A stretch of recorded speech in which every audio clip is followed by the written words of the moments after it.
안녕하세요. 전업투자자 복리입니다. 주말 잘 보내고 계신지 모르겠네요. 비가 많이 온다고 하니까 주말에 안전에 좀 유의하셨으면 좋겠습니다. 이 영상은 7월 22일 토요일 오후 1시 10분에 영상을 녹화 중입니다. 오늘 영상에서는 어제 미국장 마감된 거 하고요. 그 다음에 다음 주 미국 증시 주요 일정 및 주요 기업 실적 발표, 그리고 다음 주 국내 증시 전망에 대해서 한번 말씀을 드려볼까 해요.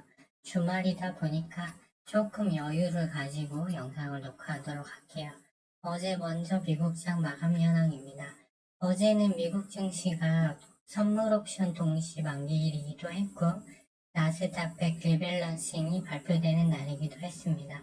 그래서 리밸런싱이 되는 빅테크 기업의 주가는 좀 약세를 보였고 리밸런싱에 따라서 가중치가 높아지는 기업은 조금 오르긴 했는데요.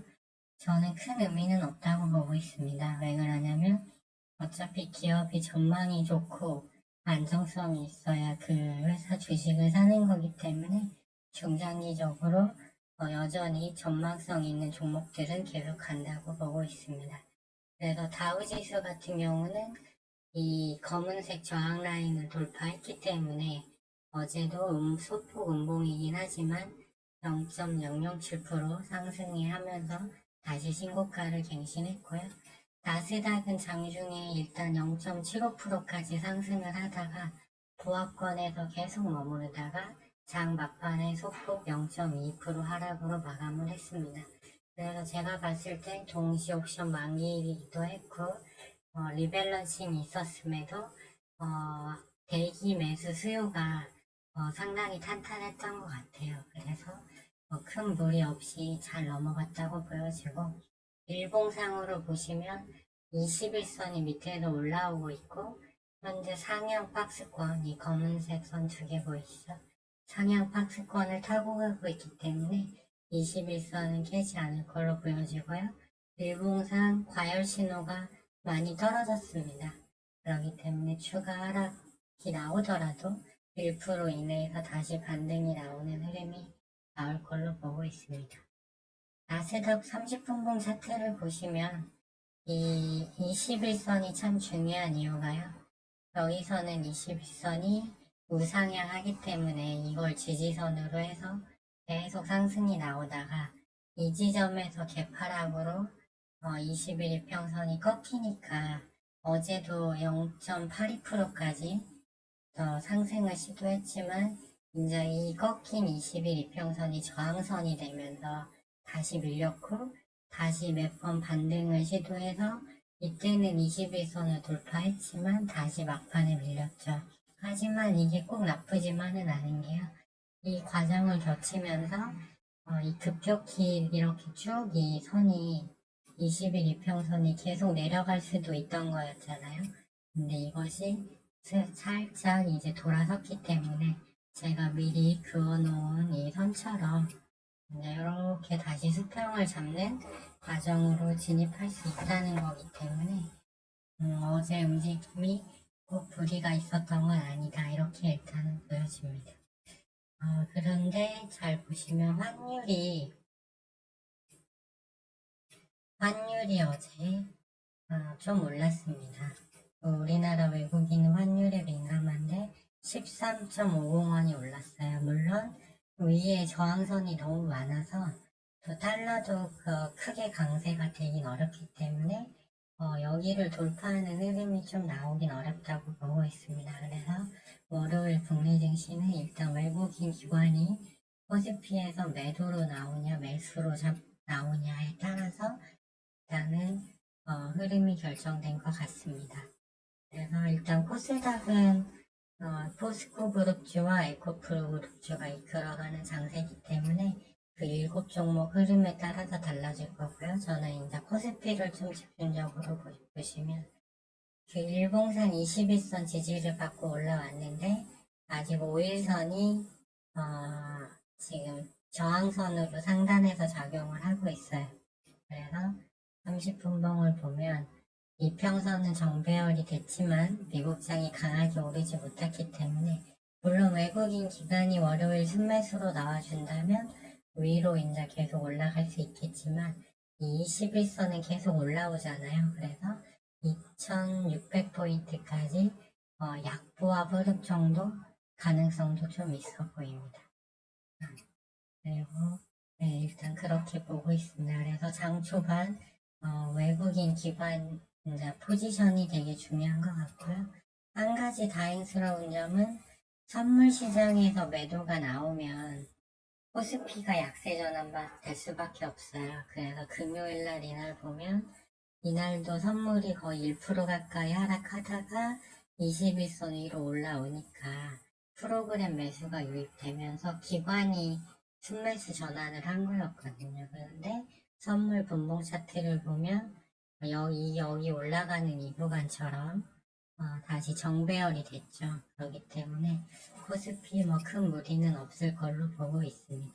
그래서 일단은 코스피가 크게 하락하지 않거나 소폭 반등이 나와주면 반도체 섹터가 여전히 좋은 흐름이 나올 수 있다라는 입장은 그대로 전망은 그대로 유지를 할 생각입니다. 그래서 일단은 그렇게 보시면 될 것 같고요.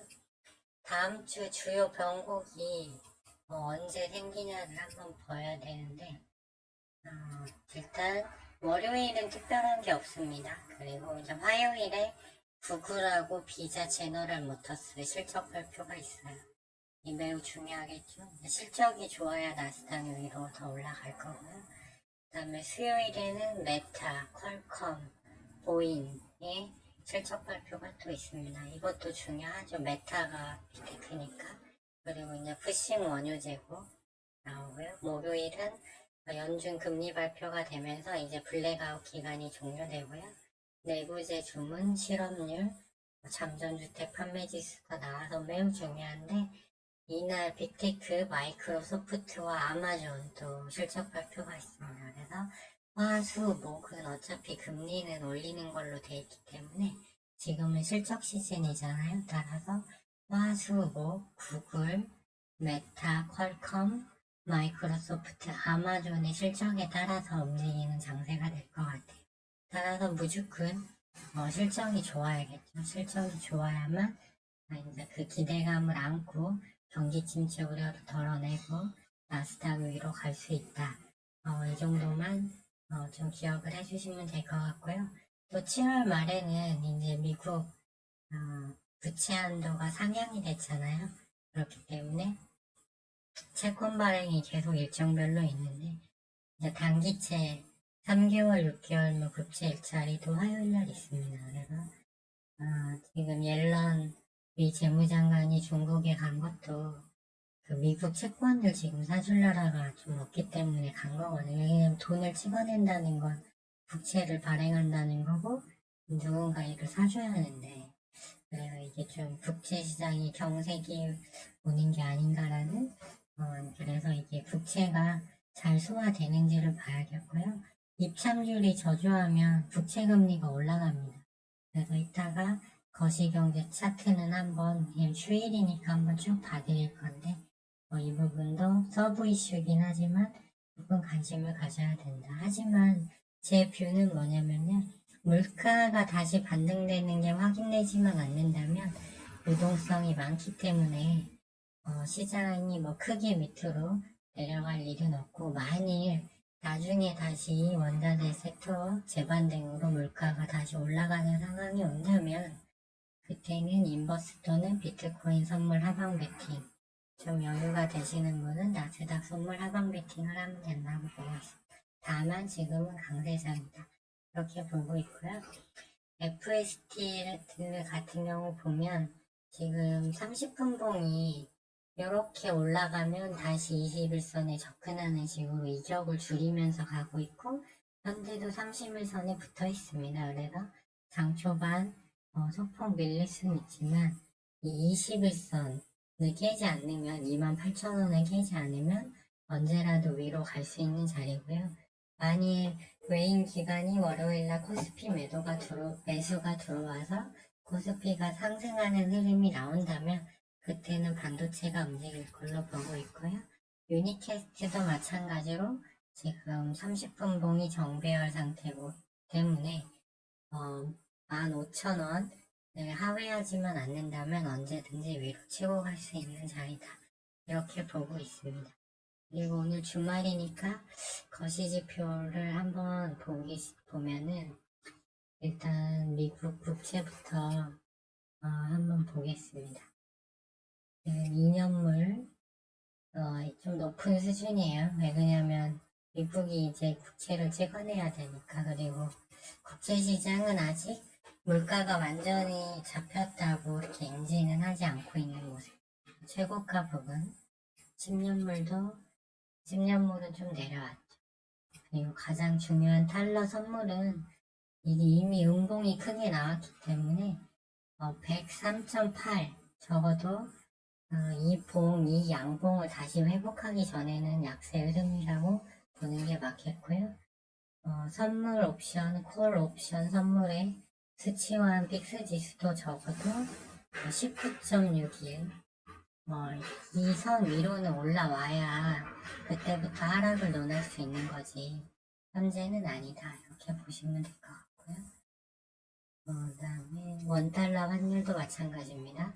적어도 1,300원 위로는 올라와야지 지금 이렇게 음봉이 크게 난 상태에서 다시 올라가는 흐름은 나오기가 좀 어렵습니다.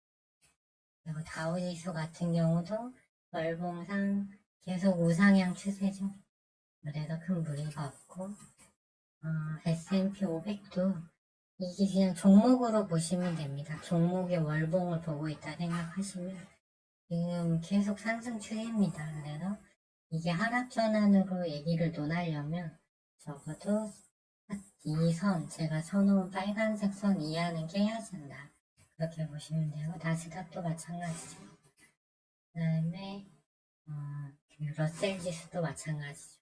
계속 오름 추세입니다. 그렇기 때문에 시장을 그렇게 크게 걱정할 필요는 없고 그 다음에 곡물 협상을 다시 진행하고 있다는 얘기 때문에 밀도 상승하다가 다시 내려와서 큰 문제는 없고요. 천연가스도 연중 최저치죠. 유럽 천연가스. 그리고 유가가 80불까지 왔지만 85불 이 선 이상 넘어가기 전에는 위협은 되지 않는다. 그래서 정리하면 여전히 시장은 강세장이고요. 코스피는 니코르 반도체다. 그리고 코스닥은 니코르, 에코프로, 그 다음에 포스코 그룹주다. 이렇게 인식을 하면 될 것 같고요. 일단 월화 퀄컴이랑 이런 회사 실적이 구글이 화요일날 오후에 이제 우리 장이 마감하고 나오기 때문에 월화는 무난한 장이 될 것 같고 다만 수, 목, 금은 이제 빅테크 기업 실적이 다 몰려있기 때문에 그 실적을 확인하고 이게 대응을 해야지 미리 선진입한다거나 그런 건 좀 좋지 않아 보입니다. 네, 그 정도로 요약할 수 있을 것 같습니다. 네, 그러면 남은 주말 잘 보내시고요. 일단 미국이 어제 나스닥 100 리밸런싱과 선물 옵션 동시 만기를 잘 이겨냈다고 보고 있습니다. 그래서 크게 걱정할 장은 아니다 이렇게 보여집니다. 네, 남은 주말 잘 보내시고요. 저는 다음 주 월요일에 다시 영상을 가지고 찾아뵙도록 하겠습니다. 좋아요와 구독 신청은 영상 제작에 큰 힘이 됩니다. 감사합니다.